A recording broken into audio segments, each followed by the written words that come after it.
नमस्कार।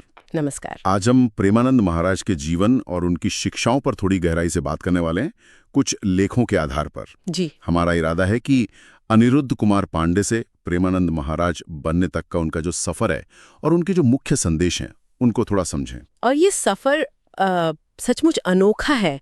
सोचिए, कोई 13 साल का बच्चा 9वीं क्लास में पढ़ रहा हो और सुबह 3 बजे घर छोड़ दे संत बनने के लिए। हाँ, ये बात तो हैरान करती है। और आज देखिए, दोनों किडनियां काम नहीं कर रही, फिर भी लाखों लोगों को प्रेरणा दे रहे हैं। अपनी किडनियों को नाम भी दिया है उन्होंने, कृष्ण और राधा। चलिए शुरू से शुरू करते हैं। उनके बचपन से कानपुर के पास सरसौल ब्लॉक है, वहाँ अखरी गांव में जन्म हुआ। असली नाम था अनिरुद्ध कुमार पांडे। हाँ, और बचपन से ही ना किताबों का शौक था, वो भी आध्यात्मिक। 5वीं क्लास से ही गीता प्रेस की सुख सागर, हनुमान चालीसा ये सब पढ़ने लगे थे। मतलब रुझान पहले से ही था। बिल्कुल, वो बीज तो बचपन में ही पड़ गया था। और फिर 13 साल की उम्र में घर छोड़ देना, ये मामूली बात नहीं, दिखाता है कि इरादा कितना पक्का था। घर छोड़कर वो गए वाराणसी। वहां गंगा किनारे सुना है बहुत कठोर तपस्या की उन्होंने। हाँ, बहुत कठोर। कड़ाके की ठंड हो या बारिश, दिन में 3 बार गंगा स्नान करना। खाने का ये था कि भिक्षा में जो मिल गया ठीक, नहीं मिला तो बस गंगा जल। जी, बस गंगा जल पीकर गुजारा करते थे। ये थी वैराग्य की परीक्षा। कहते हैं वहीं उन्हें शिव जी के दर्शन हुए और फिर वृंदावन जाने की प्रेरणा मिली। हाँ, ये दिलचस्प है, क्योंकि तब वो मुख्य रूप से शिव भक्त थे और ज्ञान मार्गी, मतलब ज्ञान के रास्ते पर चलने वाले, जो भक्ति मार्ग से थोड़ा अलग माना जाता है ना। बिल्कुल। लेकिन वृंदावन जाकर उनका मन पूरी तरह राधा कृष्ण भक्ति में रम गया। ऐसा क्या हुआ वृंदावन में? कहते हैं वहां रासलीला देखी, फिर किसी संत ने आग्रह किया तो श्री चैतन्य महाप्रभु की लीलाएं पढ़ी और बस हृदय परिवर्तन हो गया।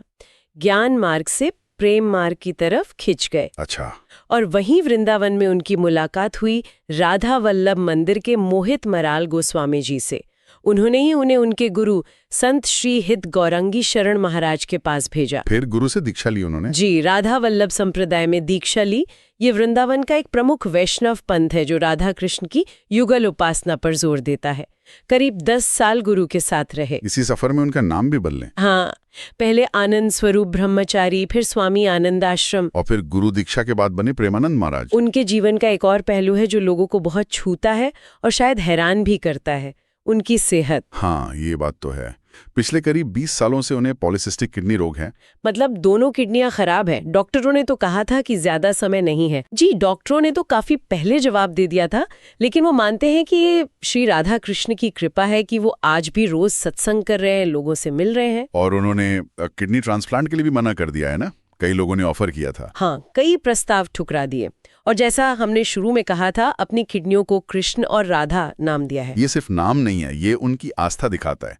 मतलब शारीरिक कष्ट को भी आध्यात्मिक यात्रा का हिस्सा मान लेना। बिल्कुल, एक असाधारण नजरिया है ये। शायद यही उनकी शिक्षाओं का सार भी है, स्वीकृति। वृंदावन में 2016 में उन्होंने एक ट्रस्ट भी शुरू किया, श्री हित राधा केली कुंज ट्रस्ट। वराह घाट पर आश्रम है। हाँ, वहाँ भक्ति सत्संग तो होता ही है, साथ में जरूरतमंदों के लिए मुफ्त भोजन, चिकित्सा, ये सब सेवाएं भी चलती हैं। उनके भक्त भी बहुत हैं। विराट कोहली, अनुष्का शर्मा, आशुतोष राणा, मोहन भागवत जी, कई बड़े नाम उनसे जुड़े हैं। जी, और सोशल मीडिया पर भी उनके वीडियो बहुत चलते हैं, शायद इसलिए कि वो मुश्किल आध्यात्मिक सवालों के जवाब भी ना बड़ी सरल भाषा में देते हैं। उनका स्वभाव भी काफी सरल बताते हैं लोग।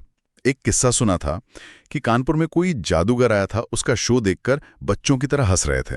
हाँ, वो बाल सुलभ सरलता उनमें दिखती है। प्रेम विवाह पर भी उनके विचार हैं कि अगर माता पिता राजी हों तो बच्चों को आशीर्वाद देना चाहिए, लेकिन शादी से पहले ब्रह्मचर्य पर बहुत जोर देते हैं। और कानपुर तो जन्मभूमि है, तो वहां से एक खास लगाव तो होगा ही। तो कुल मिलाकर देखें, प्रेमानंद महाराज का जीवन क्या दिखाता है।